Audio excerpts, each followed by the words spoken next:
with meteorologist Blaze Keller. All right, I'm looking back at the data right now of all the Decembers and the maximum snowfall we've gotten. So the most snowfall we've gotten in a 24-hour period. We have to go back to 2012, and that's when we got over a foot of snow at one time.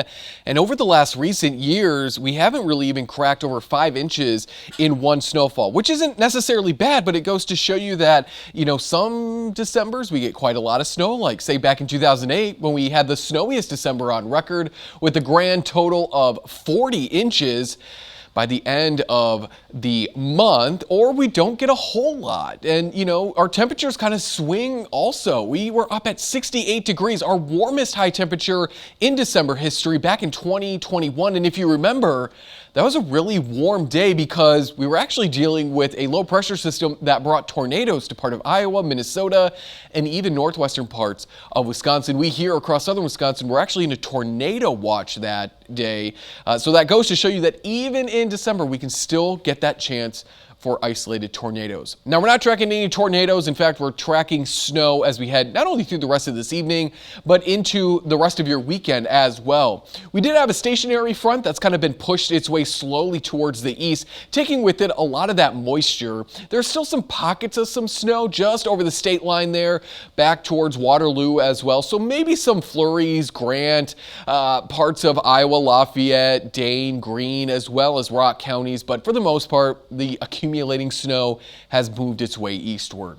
Highs today range from the low 30s around Stevens Point, Camp Douglas, and Montello to almost 40 degrees in Prairie du Chien, Burlington. It got to almost 45 in Milwaukee.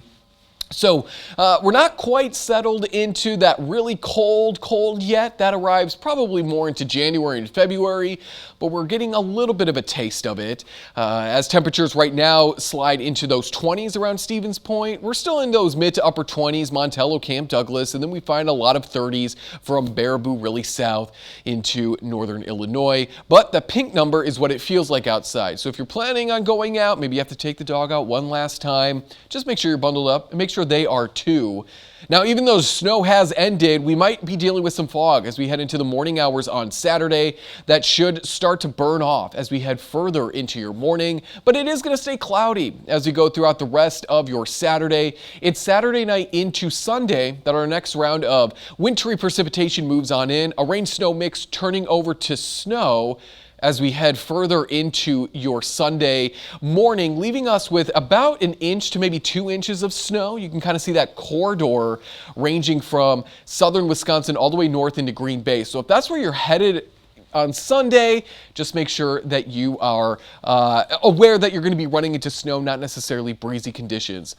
30s and maybe a few low 40s tomorrow. It's going to be a pretty nice day. Winds are going to be light. Now, I'm running out of time, but I have to show off this photo. Ross captured a beautiful fox. They're just absolutely gorgeous. I have to show it off. You got the green, you've got the orange. Quickly, there's a look at your 7-day forecast. We got that rain snow mix Sunday, and then again by next Tuesday.